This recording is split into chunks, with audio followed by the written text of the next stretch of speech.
Os atributos, então, vamos ver sobre a questão dos atributos incomunicáveis de Deus, parte 1. Então, o que são atributos incomunicáveis? Eu queria que os irmãos aí respondessem. Essa pergunta parece ser bem, até simples, né? Dentro de tudo aquilo que já ouvimos. Você quer responder, Lívia? Então fala.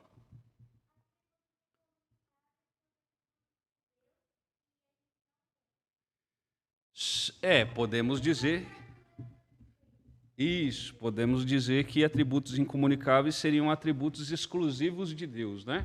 Exclusivos de Deus, exatamente. Tem a ver com isso mesmo a questão dos atributos incomunicáveis. Alguém quer acrescentar algo a essa definição? Não? Então vamos seguir, é isso mesmo. Então, vamos ver hoje sobre a questão, um dos atributos, o atributo da independência de Deus. A independência de Deus, ela pode ser definida da seguinte forma: Deus não precisa de nós, nem do restante da criação para nada. Porém, tanto nós quanto o restante da criação podemos glorificá-lo e dar-lhe a alegria.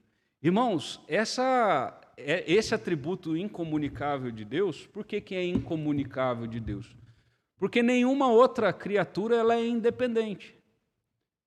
Ela é independente. Você pode pensar assim, mas o animal lá, ela vai e ela come ela sozinha, não tem ninguém que vai lá e dá na boquinha dela. Não, mas quem proveu o alimento na árvore é Deus que provê. Então, assim, o Deus, ele é o único que não depende de ninguém. Ele não depende de ninguém para nada. Ele não depende da criatura dele. E, irmãos, a gente para pensar assim, mas o que isso tem a ver comigo? O que talvez falar sobre atributo de Deus e atributo da independência, o que isso tem a ver comigo? Irmãos, isso tem a ver muito com a gente, principalmente no nosso dia a dia. Principalmente no nosso dia a dia. Se nós entendemos que Deus ele não depende de nós para nada, por que muitas vezes nós agimos como se Deus dependesse da gente? Por que muitas vezes nós queremos entrar em negociatas com Deus, por exemplo? Como se Deus, por exemplo, ele precisasse da minha adoração, por exemplo. Será que a minha adoração ela faz de Deus mais santo? Será que a minha adoração faz de Deus mais forte? Eu não sei se os irmãos chegaram a assistir. Eu assisti, eu achei interessante aquele filme, acho que é Guerra de Titãs. Acho que é isso mesmo, Guerra de Titãs, que falava sobre a mitologia grega. E é interessante que, ali, contando a história, Zeus, que era considerado o maior do panteão grego, ele estava se enfraquecendo, porque os homens estavam deixando de adorá-lo. Os homens estavam deixando de orar a ele, e ele estava se enfraquecendo. Irmãos, essas coisas não acontecem com Deus. Deus ele não fica nem um pouquinho mais fraco se eu deixo de orar para ele. Deus não fica nem um pouquinho mais santo se eu venho à igreja. Nós temos que entender que as coisas são privilégios que Deus nos dá. São privilégios. As pessoas muitas vezes pensam assim, eu vou pegar e vou dizimar ao Senhor, por exemplo. Se o Senhor fizer isso. Porque se o Senhor não fizer, eu não vou dizimar. Quem disse que Deus precisa do dízimo? Quem disse que Deus precisa até mesmo do dízimo para sustentar a igreja dele? Eu, por exemplo, eu conheci, a Dani também, a Lívia não, mas a Dani também. No Acre, nós tivemos um caso inusitado. Quem praticamente sustentava a igreja era um incrédulo. Era um incrédulo, não era membro da igreja. Todo mês estava lá. A gente até conversou se ele queria ser membro da igreja. Não queria ser membro da igreja. Ele falou, se for membro da igreja, vocês vão ter que me disciplinar. Era um incrédulo. Ele mesmo entendia que ele estava em erro. E era ele que sustentava. E Deus usava ele para sustentar a igreja. Mais de 50% do dízimo da igreja era somente ele. Deus usava. Sim, Alba, pode falar. Sim. Isso, muito bem, é isso mesmo. Porque até mesmo a vontade de adorá-lo vem dele. A vontade não vem da gente. Então nós somos... Isso. Então, assim, irmãos, muitas vezes na nossa prática, nós colocamos assim como que se Deus ele necessitasse da gente, como que se a gente estivesse fazendo um favor para Deus em tantos aspectos na vida. Eu lembro uma vez, eu era pequeno, numa novela, que a senhora lá, ela estava orando ao santo, e não estava acontecendo nada na vida dela, daquilo que ela estava pedindo. Aí ela pegou e colocou o santo de cabeça para baixo e falou, agora você está de castigo. Você agora está de castigo. Às vezes os irmãos acham assim, se não fizer as coisas eu não vou, por exemplo, para a igreja, com coisa que há crescimento de Deus na igreja. Há crescimento é do povo de Deus, não é de Deus. Quem necessita da palavra dele para viver, para trilhar, sou eu, é você, irmãos, não é Deus não. Deus ele é totalmente suficiente. Nós temos que colocar essas coisas em prática em nossa vida. Não viver como que, eu sei. Como um pastor uma vez lá no Acre, ele foi na casa do irmão que estava abatido, estava desanimado. Aí o pastor foi, abriu a Bíblia, leu o texto bíblico para ele e falou, pastor, eu sei.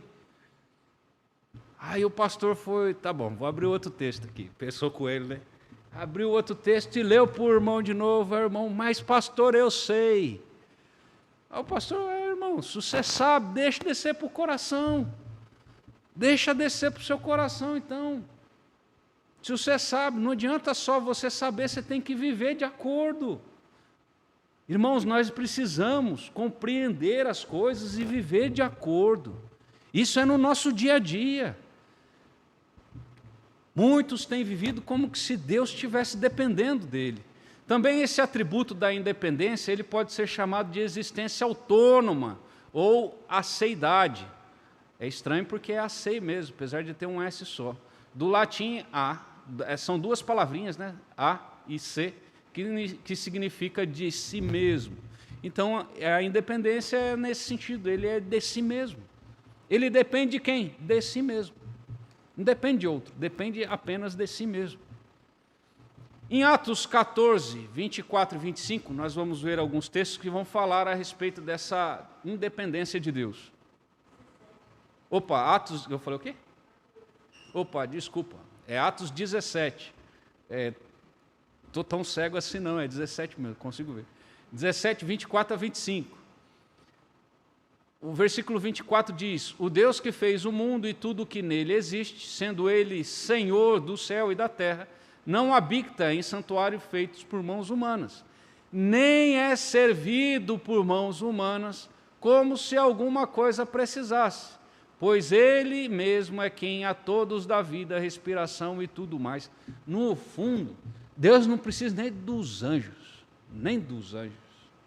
nenhuma criatura. A gente pensa assim, mas a gente não serve a Deus, mas os anjos estão lá. Os querubins, os serafins, né, os anjos, as legiões de anjos que tem lá no céu, eles estão lá servindo ao Senhor. Mas o Senhor não precisa também deles, não. Nem dos anjos ele precisa. Né? Então, isso são benefícios que Deus nos estende, irmãos. Deus ele não precisava nem de se relacionar conosco. Nem se relacionar conosco ele precisava, mas ele quis. E assim ele estende graça para nós, de podermos nos relacionar com ele a todo instante, de estarmos numa dificuldade, de, como diz, fazer aquela ligação direta através do nosso mediador Jesus Cristo em oração. Né? Nós temos essa ligação direta, não precisamos de um sacerdote. Como que se eu precisasse vir aqui no pastor, pastor, vem aqui para confessar ao Senhor as coisas e queria que o Senhor levasse para o céu aí, através da oração, aquilo que... Não, precisamos disso. Jesus é esse sumo sacerdote. E ele é onisciente, ele conhece todas as coisas. Então temos essa ligação direta. Ele é um Deus relacional. Louvado seja o nome do Senhor por isso, irmãos. E Ele não precisa de se relacionar conosco. Mas foi graça que Ele nos deu. Em Jó 41:11 diz, quem primeiro deu a mim, é Deus falando com Jó, né? Quem primeiro me deu a mim, para que eu haja de retribuir-lhe, pois o que está debaixo de todos os céus é meu. Deus é dono de todas as coisas. Às vezes a gente acha que há propriedades do diabo, por exemplo. O diabo não é dono de ninguém, não.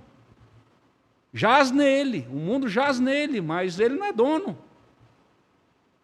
Deus é dono de todas as coisas, todas as criaturas são dele, são dele. Salmo 50, 10 a 12.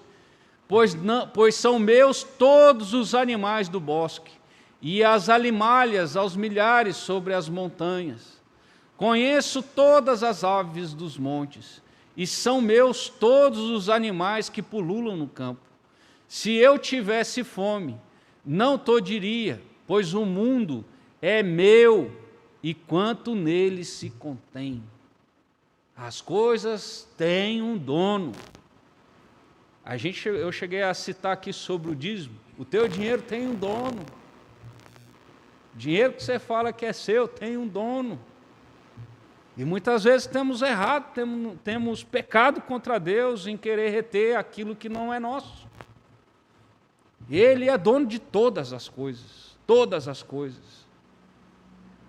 E Ele assim nos concede graça, compartilhando conosco. E uma pergunta que é importante para nós. Deus fez o homem e o resto da criação por se sentir sozinho? Essa é uma pergunta pertinente. O que os irmãos acham? Deus estava lá na eternidade, Ele, o Pai, o Filho. Aí Deus chegou assim e falou, rapaz, cansei de vocês, Deus Pai, vou fazer a criação. Vou fazer o homem para relacionar com ele, cansei aqui. Será que foi isso que aconteceu, irmãos?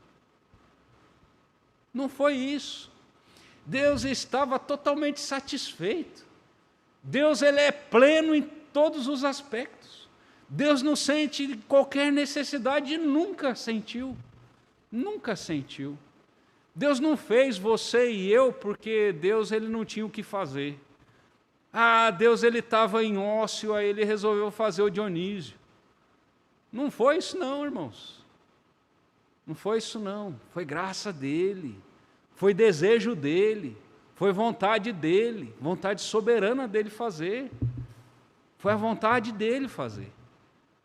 Não porque ele sentia necessidade de algo, ou porque ele se sentia sozinho. Ele, ali na Trindade, eles estavam, Deus Pai, Deus Filho, Deus Espírito Santo, estavam totalmente felizes, estavam totalmente supridos. Mas ele decidiu, de acordo com a sua graça, levar graça à sua criatura especial que fomos nós, principalmente o ápice de toda a criação, o homem, o único feito à imagem e semelhança de Deus, mas nem anjo foi feito à imagem e semelhança de Deus. Mas não foi porque Deus se sentia sozinho. Deus ele estava plenamente satisfeito consigo mesmo, plenamente satisfeito. Então, irmãos, essas coisas elas precisam gritar no nosso coração quando nós olhamos para esses aspectos de Deus e falar, foi esse Deus que não precisa de nada, foi esse Deus que não se sentia sozinho, não se sente sozinho em nenhum momento. Não é porque ele tem legião de anjos não, porque ele e a Trindade eles são suficientes em si, são felizes em si. E ele resolveu fazer pessoas como nós, pecadores, que ainda assim transgride a lei dele, salvos em Cristo Jesus, mas ainda assim ofendendo a santidade dele através dos pecados, pessoas que muitas vezes são tão difíceis, muitas vezes eu sou tão difícil quanto aquele povo de Israel que estava lá, perambulando 40 anos, perambulando não porque Deus estava guiando, sendo guiado por Deus 40 anos. A gente olha ali em números e fala, povo difícil, de dura serviço. Eu não sou diferente deles. E eu falo, e ainda assim, esse Deus, que é totalmente suficiente, que Ele é totalmente pleno, Ele ainda quer se relacionar com um pecador que nem eu.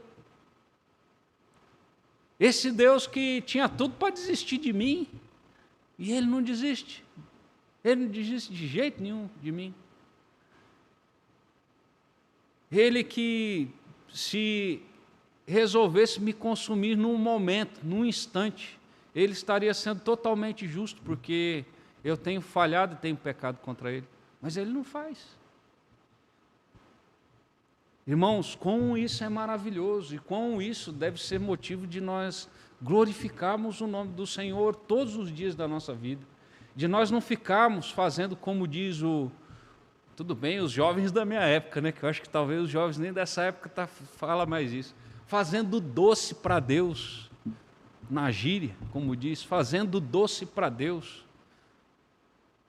como que beicinho para Deus, sendo que Ele é totalmente suficiente.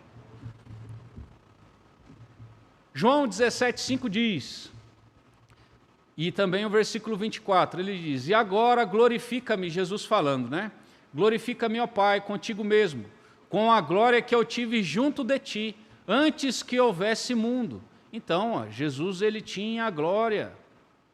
Ó, está pedindo para glorificá-lo, com a glória que ele sempre teve com o Pai. 24, Pai, a minha vontade aqui é que onde eu estou, estejam também comigo os que me deste, para que vejam a minha glória que me conferiste, porque me amaste antes da fundação do mundo. Houve amor perfeito. Sempre houve amor, um amor perfeito na Trindade. Não faltou amor lá na Trindade, não. E olha que interessante que muitas vezes as pessoas dizem assim, é fácil para Deus Pai, né? Quem morreu foi o Deus Filho, Ele que mandou Jesus lá. Ô, irmãos, eles são um só. São um só, é um Deus só, em 3 pessoas. Mas assim, dá uma ideia assim, é fácil você sacrificar o seu filho, por que você não vai você mesmo se sacrifica? Não, ali foi o sacrifício, ali, como consideramos um Deus só, Deus que sacrificou. Nós chamamos essas coisas com relação às pessoas, às atitudes das pessoas da Trindade, de economia da Trindade. Mas é um Deus só, nós não cremos em 3 deuses, nós somos politeístas. Tudo bem que Trindade é algo que é extremamente complexo, supra-racional para nós, supra-racional. Mas não foi, como que, e aqui é Jesus mesmo dizendo, e Jesus sabia que ia morrer. E Jesus, ele não se sentiu diminuído por morrer lá na cruz, não. Jesus não se sentiu passado para trás pelo Deus Pai, não. De forma alguma. Tudo isso já tinha sido decidido antes da fundação do mundo.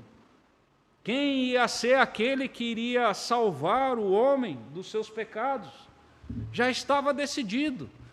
Não foi algo que Jesus ele se sentiu menor do que Deus Pai, ou se sentiu menor que Deus Espírito Santo, ou que ele se sentiu assim, passado, ou menos amado. Não. É totalmente pleno isso neles. E o próprio Jesus mesmo mostra, porque amaste antes mesmo da fundação do mundo. Então, uma aplicação errada, que nós devemos ficar atentos ao atributo da independência. Muitos eles caem em erro quando eles afirmam, se Deus ele é independente e ele não precisa de nada, ele fala assim, se Deus não precisa não precisa de nós para nada, então não temos qualquer importância, nem o restante da criação. Muitos caem em erro pensando desse jeito. Se Deus não precisa de mim, então eu sou inútil. Se Deus ele não precisa de mim, eu não tenho importância nenhuma. A criação não tem importância nenhuma se Deus não depende dela para nada. Na verdade, irmãos, nós somos extremamente importantes. Nós não somos pouco importantes, não. Tudo bem que a nossa importância ela é derivada do próprio Deus. porque Deus ele resolveu dar a importância que deu à sua criação. Ela, vamos dizer, ocupou ali a mente de Deus, o desejo de Deus em fazer. E quando Deus ele vai e faz o homem, era desejo de Deus fazer, era desejo dele se relacionar com o homem. Então, assim, quando a pessoa acha assim, nós não temos importância nenhuma, irmãos, o sacrifício que o próprio Deus fez ali naquela cruz, Deus Filho, naquela cruz, Jesus Cristo, não há nenhuma outra religião, vamos dizer assim, de um Deus que morre pelo seu povo. Não existe. Você vai lá para o panteão grego, não tem um lá que morre pelo seu povo. Você vai para outros lá, não tem. Normalmente até os deuses lá são egoístas, inclusive. Têm paixões como os homens. Mas o nosso Deus não. Mas nós somos extremamente importantes para Ele. Mas não é pouco importante, não, é muito importante para o nosso Deus, porque Ele mesmo veio e habitou entre nós, encarnou. Aquele preço que nenhum de nós teríamos condição de pagar, foi Ele que pagou. O escrito de dívida foi cancelado através do sangue de Cristo naquela cruz, como diz ali Colossenses 2. Então, irmãos, o homem ele é importantíssimo para Deus, ele é muito importante para Deus, mas Deus não depende dele. Importância não significa dependência de Deus em relação a nós, por exemplo. De nós com relação a Deus, sim. Deus ele é extremamente importante para nós e nós dependemos dele. Já nós somos importantes para Deus e Deus não depende de nós. Então, irmãos, esses erros, por exemplo, são algo que as pessoas, muitas vezes, elas caem. Vamos falar também sobre a questão do atributo da imutabilidade, que é um atributo que é mais conhecido, vamos dizer, mais falado, né? A imutabilidade de Deus pode ser definida da seguinte forma: Deus é imutável no seu ser, nas suas perfeições, nos seus propósitos e nas suas promessas. Irmãos, talvez o atributo de Deus, da imutabilidade dele, as pessoas podem falar assim, mas esse atributo é fácil. Ele é fácil em termos, porque muitas vezes ele é extremamente mal compreendido, principalmente as suas aplicações práticas, até mesmo naquilo que nós lemos na palavra. O pastor falou agora a respeito da interpretação bíblica, a questão das regras da interpretação bíblica, e elas são importantes, porque se pegamos, por exemplo, textos isolados, nós podemos fazer teologias equivocadas. E teologias equivocadas são heresias. Até mesmo heresias. E essa questão da imutabilidade de Deus talvez seja um dos assuntos em que os comentaristas mais falam sobre os atributos de Deus. Eles mais gastam ali linhas, páginas, para tratar a respeito de atributos incomunicáveis. O atributo da imutabilidade talvez seja o que ele mais escreve, os que eles mais comentam a respeito. Esse atributo da imutabilidade ele também pode ser chamado também de atributo da inalterabilidade, que Deus ele não altera, né? Ele não é alterado e nem altera em nenhum momento. Salmo 102, 25, 27 diz: em tempos remotos lançastes os fundamentos da terra, e os céus são obra das tuas mãos. Ó 26, eles perecerão, mas tu permaneces. Todos eles envelhecerão como uma veste, como roupa os mudarás, e serão mudados. Tu, porém, és sempre o mesmo, e os teus anos jamais terão fim. Aqui está falando da imutabilidade de Deus com relação também à sua eternidade, né? Quando a gente fala a respeito de tempo, a gente está falando de Cronos, que é o nosso tempo aqui. Deus ele não está limitado aqui ao nosso tempo. A eternidade, por exemplo, não havia tempo. Tempo é algo que o próprio Deus fez quando Ele criou o céu, criou os luminares, aí fez dia, fez noite, 24 horas, minutos, segundos, aí sim, aí é o Cronos. Deus, ele na eternidade não tem a questão do tempo. E diz que ele não se desgasta, né, como roupa, como veste os mudarás, né, envelhecer. Deus não envelhece, Deus não envelhece, ele não muda. Malaquias 3,6, porque eu, o Senhor, não mudo. Por isso vós, ó filhos de Jacó, não sois consumidos.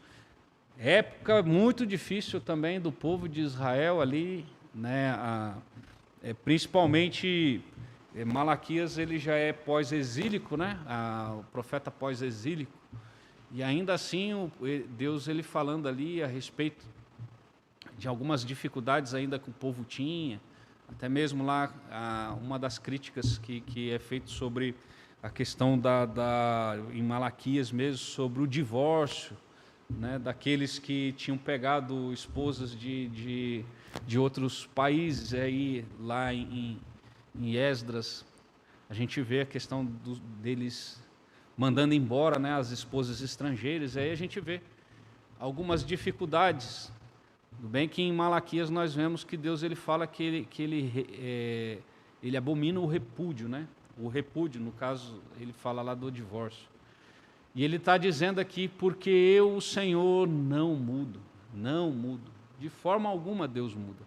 Tiago 1,17 diz, toda boa dádiva e todo dom perfeito são lá do alto, descendo do Pai das luzes,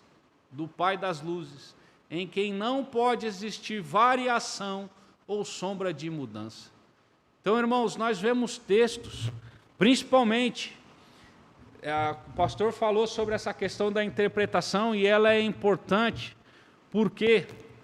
Porque doutrina, ela é retirada de lei, ela é retirada de profecia, ela é tirada principalmente das epístolas, ali as cartas. Por exemplo, a gente vê vários estilos que a gente fala literários ou gêneros literários na Bíblia, com relação à questão de interpretação bíblica. Ela vai falar, por exemplo, da narrativa. Narrativa, ela não faz doutrina narrativa. Narrativa não gera doutrina. Então, quando você vê a história, contando a história de Davi, não se faz doutrina através da história de Davi. Quando você vê, por exemplo, Salmos, não se faz doutrina através de Salmos. Não se faz doutrina através dos provérbios de sabedoria, Eclesiastes. Você não faz doutrina através de lá. Você faz doutrina através das epístolas, através de profecias e através também das falas de Cristo, dos mandamentos que Cristo dá. Então, essas coisas muitas vezes caem em erro. E aqui, por que eu estou dizendo isso? Porque você vai ver coisas que está em narrativas, que parece que confronta isso daqui. Você vai ver e vai falar assim, mas parece que Deus está mudando. Parece que Deus está mudando de opinião nisso daqui. Mas Deus não está mudando de opinião. Quando você vai lá, é uma narrativa. Gênesis é uma narrativa. Gênesis é uma narrativa. Êxodo já tem... Fala, Isaías, pode falar. Entendi. Então, Isaías, inclusive a gente vai tratar sobre isso, sobre o rei Ezequias, tem algumas questões aí, a gente vai tratar mais à frente no estudo. E isto é importante mesmo que o Isaías está falando. Por quê? Porque em alguns aspectos a gente vai pensar assim, poxa, mas como no caso ele citou Isaías, o rei Ezequias, né? Em que ele orou e Deus deu mais 15 anos para ele, né? Então, ali parece assim, poxa, Deus mudou. Então, assim, a gente tem que entender primeiramente, aquilo ali é uma narrativa também. Ali também é uma narrativa. Então, assim, dentro dos princípios de interpretação bíblica, nós devemos, principalmente, verificar a respeito dos gêneros literários, né? Do bem que eu não estou tratando aqui sobre hermenêutica, porque isso aí entraria dentro da hermenêutica, mas esse assunto que o Isaías ele levantou é bem pertinente. Eu já dei um estudo aqui na igreja há um tempo atrás, que o tema do estudo é a oração muda o coração de Deus. muito tempo atrás, tem acho que uns 4, 5 anos que eu dei esse estudo aqui, que vai inclusive puxar esse texto que o Isaías falou, e nós vamos falar aqui brevemente sobre ele e sobre outros textos também. Seria interessante a questão do microfone. Tem algum microfone para passar para o pessoal? Até porque é o seguinte, o pessoal que está nos assistindo pelo YouTube, vocês estão perdendo, porque assim, o Isaías levantou uma questão interessante aqui e os irmãos não pegaram. Deixa eu falar uma coisa. Eu acredito que Deus não muda. Sim.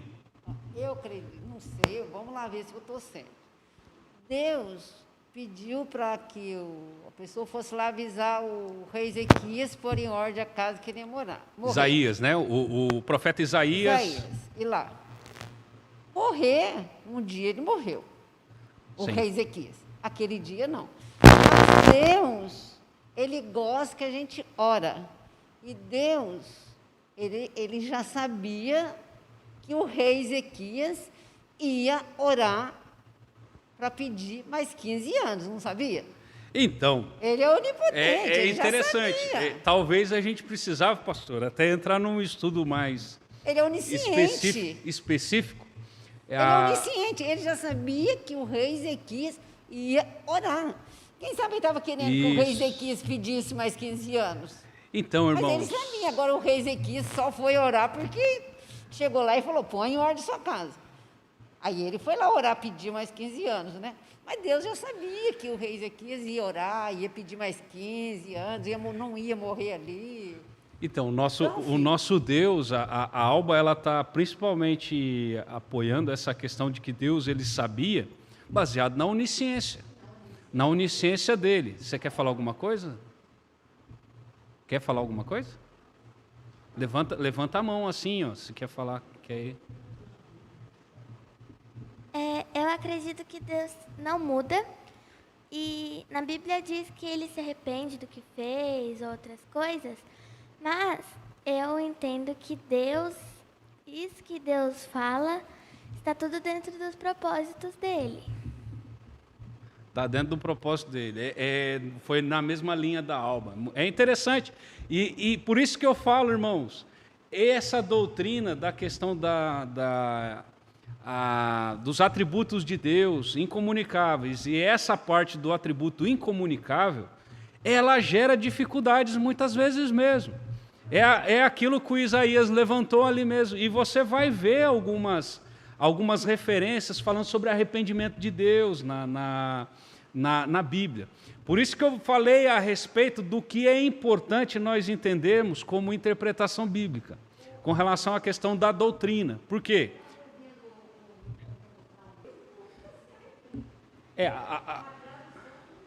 A ideia não é nem tanto tradução. Eu acho que tudo bem a questão da tradução, mas a ideia é o seguinte. Eu também vi esse vídeo dele.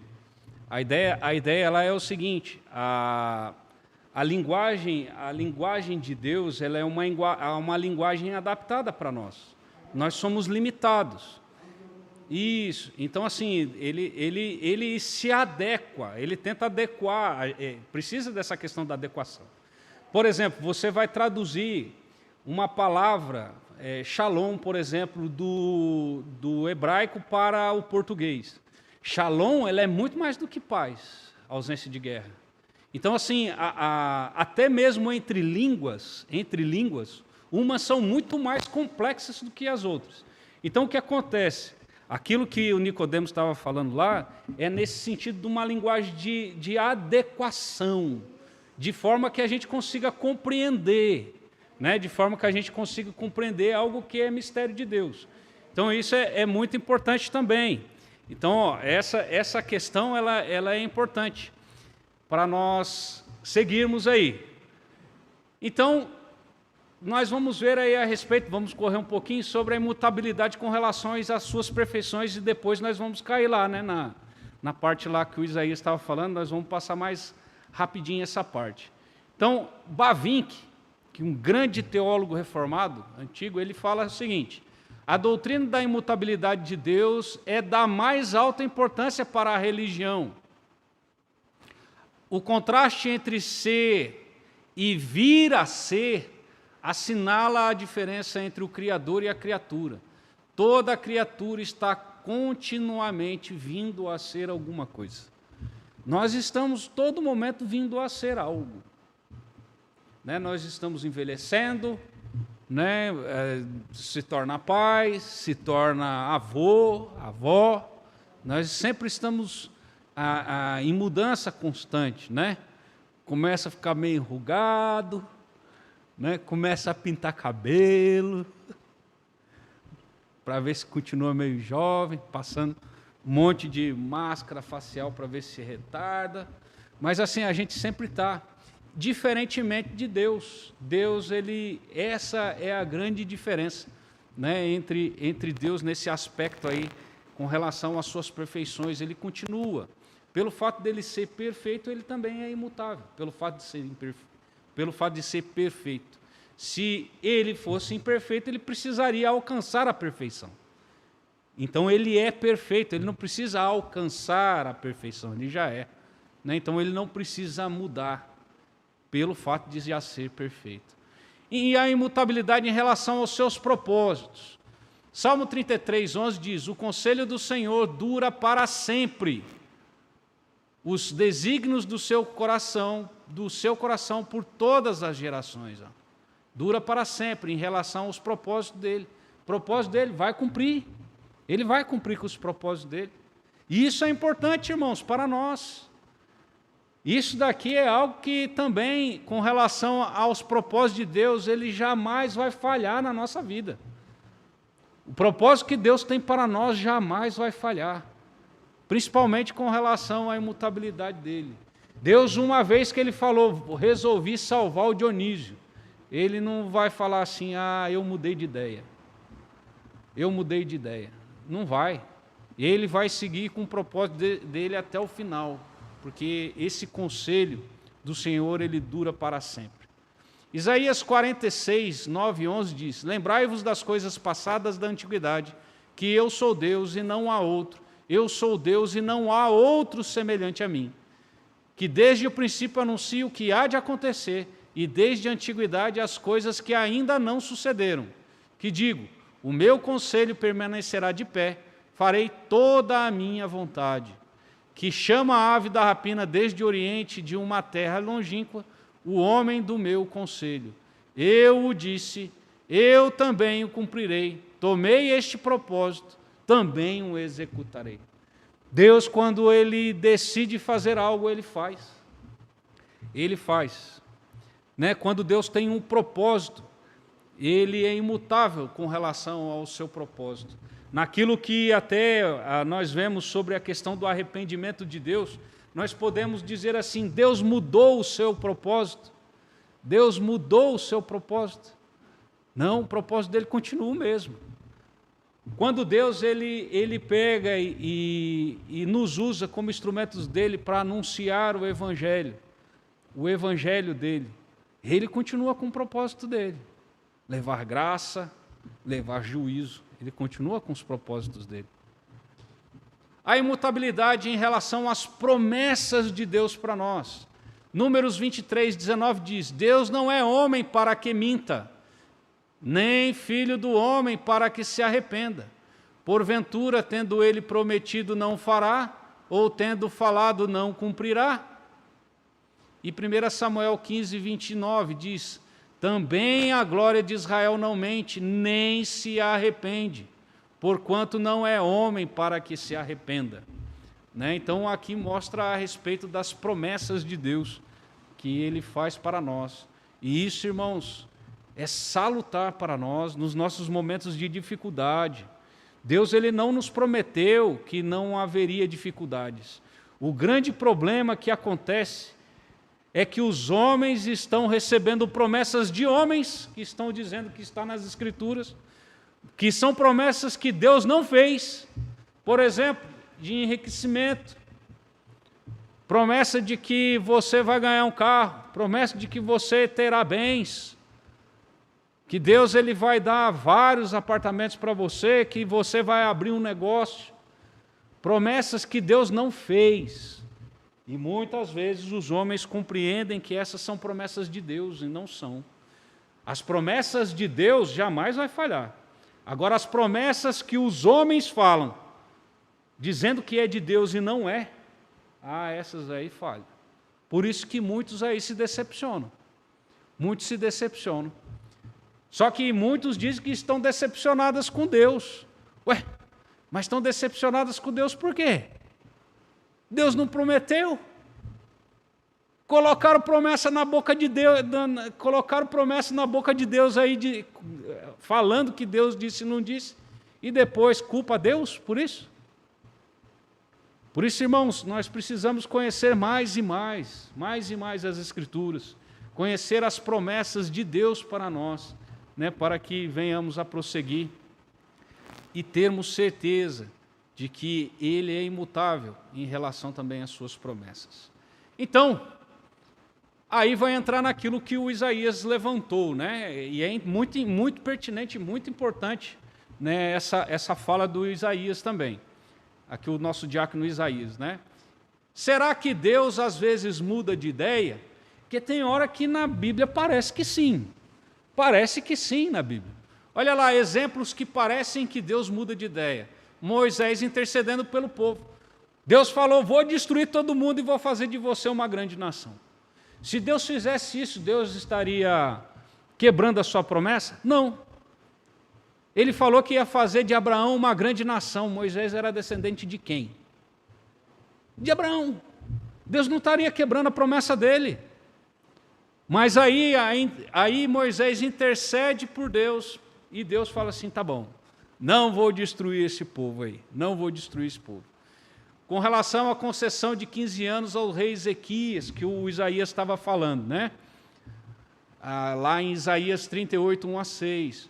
Julgamento de Nínive, que o profeta Jonas foi lá e pregou.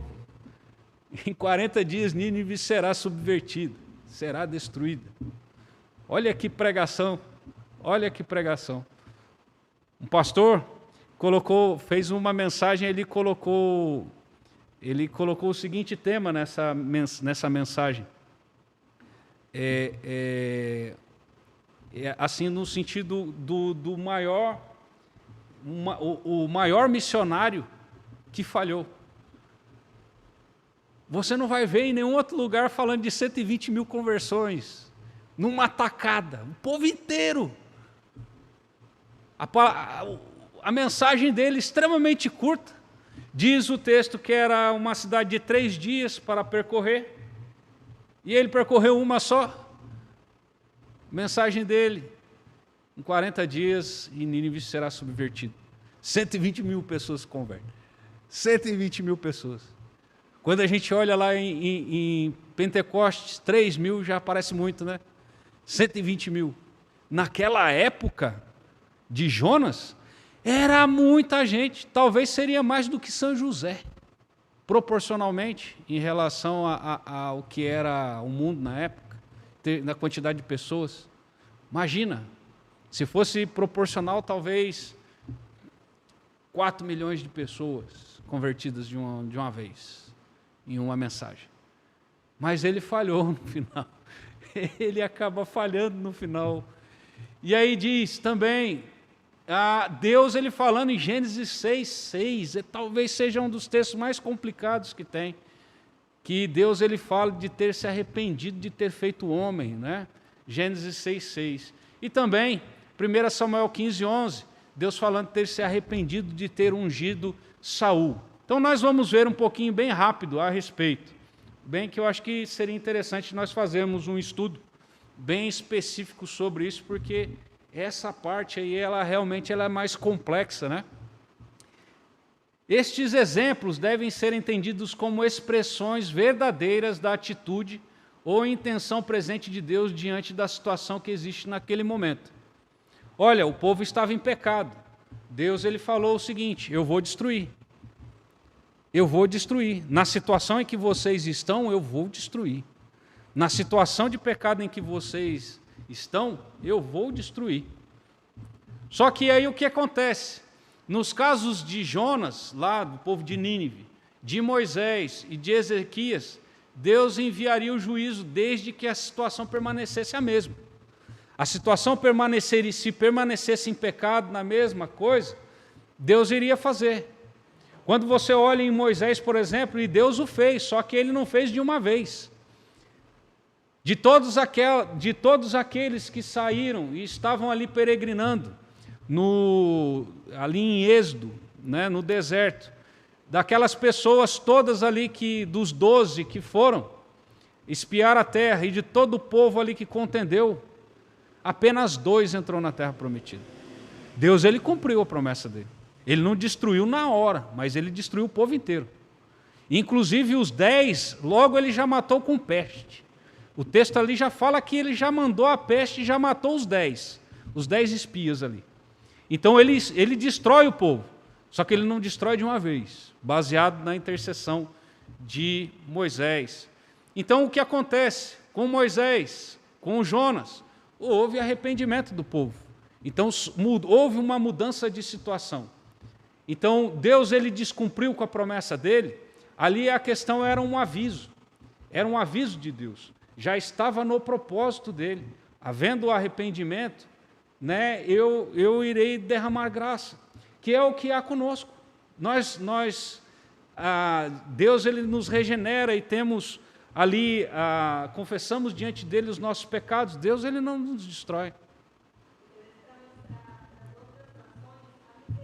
A misericórdia dele, exatamente, a misericórdia dele.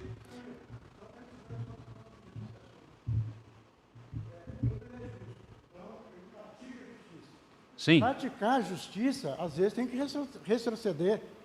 Entendeu? Quando, por exemplo, Deus é justo. Sim. Porque ele pratica a justiça é dele, então ele é justo. Agora, praticar a justiça, às vezes você tem que voltar, retroceder. Não tem como você praticar a justiça plenamente. Esse texto que está mostrando aí, está mostrando bem claro, está explicando certinho o que Deus poderia, como ele fez. Sim. Mas eu estou dizendo a respeito da mudança de Deus, porque se ele sendo justo, sim, dentro do entendimento dele, tem muita coisa de Deus que nós não entendemos. Nós não entendemos. Mas se você for analisar bem, praticar justiça, se você for praticar justiça, às vezes você tem que responder. Por exemplo, no caso de Ezequias, ali você está mostrando, se ele continuasse, ele morreria. No momento que ele pediu perdão, Deus praticou a justiça, ele perdoa.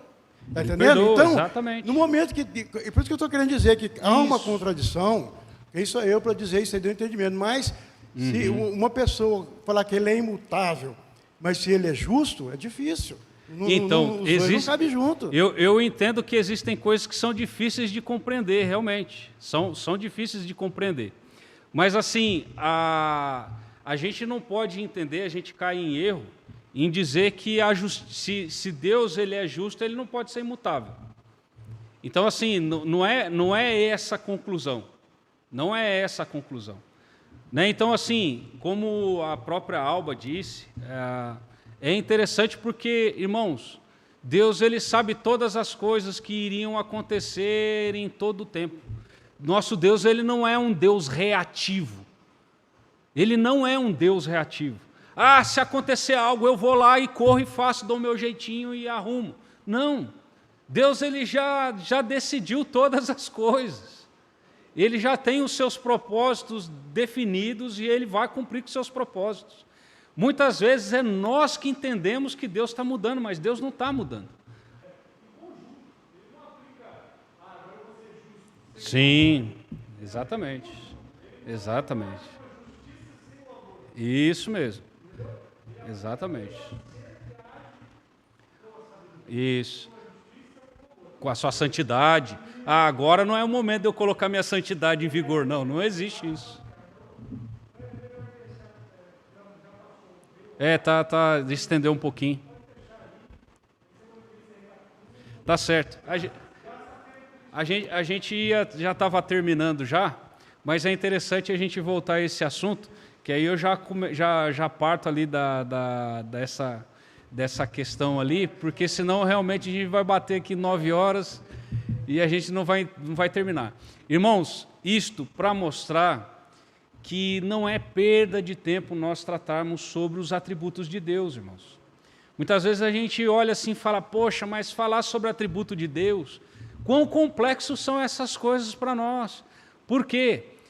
Principalmente os atributos incomunicáveis de Deus. Por quê? São coisas que não são tão palpáveis para nós. Não são coisas da nossa experiência. Nós não temos ideia do que seja a imutabilidade. A ideia que nós temos de imutabilidade é porque nós fazemos o contrário daquilo que acontece conosco. Olha, imutabilidade é o contrário daquilo que acontece comigo. Eu mudo de opinião, né? Eu mudo. Agora, imutabilidade, a gente muitas vezes só faz um paralelo. Eu mudo. Então Deus não muda. É como se fosse simplesmente isso. Mas é muito mais profundo e muito mais complexo, irmãos. Então nós vamos, o pastor Célio quer falar rapidinho? O pastor Célio estava falando aqui que talvez a pior coisa que aconteceu com Ezequias foi os 15 anos a mais para ele, né? Isso. Inclusive o juiz acabou caindo lá no filho dele, né? Que não foi nem tanto, as coisas que Deus ia fazer não ia ser na sua gestão, na gestão de Ezequias, mas do filho dele.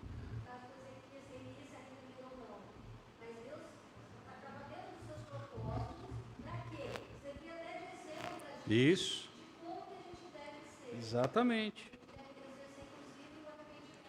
Porque isso tem implicações. Isso tem implicações sérias na nossa vida. Porque, por exemplo, se Deus é imutável e Ele falou que vai, por exemplo, minha filha ficou doente e vai levar minha filha. Então, para que eu vou orar?